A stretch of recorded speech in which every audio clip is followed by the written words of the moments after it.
नमस्कार दर्शक बंधु सुभद्रा योजना को नहीं आसी बड़ अपडेट।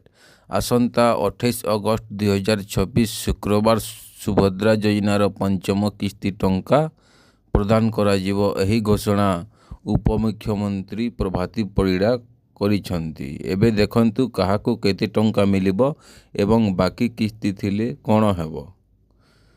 सामना को आसुथिबा रिपोर्ट अनुसार राखी पूर्णिमा अवसर में नयागढ़ रे सुभद्रा योजनार पंचम किस्ती प्रदान करा जिवो। एथिपाई 1 कोटी अधिक योग्य महिला हिताधिकारी को चिन्हट होइछंती। पंचम किस्ती भाव में योग्य हिताधिकारी को 5000 टंका डीपीटी माध्यम रे बैंक खाता को पठा जिवो।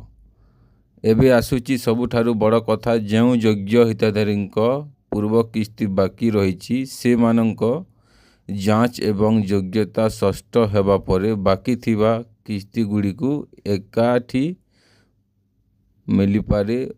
अर्थित समस्त को 25,000 टंका मिलिबो बोली नुहे।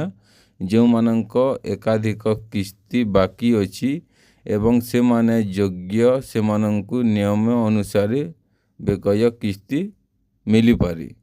25,000 एकाकालीन मिलवा बोली संभावना अच्छी। क्या करिकी से मानकर यदि नुआ एप्लाय करिछन से माने मिलबार बोली सूचना अच्छे बोली सरकार उपमुख्यमंत्री प्रभाती परिड़ा कहूचन। आज्ञा तेणु केवल सोशल मीडिया रे अनुथिबा नहीं, तेणु केवल सोशल मीडिया रे आसुथिबा खबर देखी भूल धारणा करंतु नहीं। आपणक नाम योग्य तालिकार अच्छी कि नहीं, ई-केवाईसी एवं डीपीटी संबंधी तथ्य ठीक अच्छी कि नहीं ताहा निश्चित करंतु। तेबे एही थिला सुभद्रा योजनार नुआ अपडेट। 28 अगस्त शुक्रवार नयागढ़ रे पंचम किस्ती प्रदान हेबो। वीडियो उपकारी लगिले लाइक एवं शेयर करंतु। एभली नुआ अपडेट पाई आमर चैनल की सब्सक्राइब करूँ। धन्यवाद आज्ञा।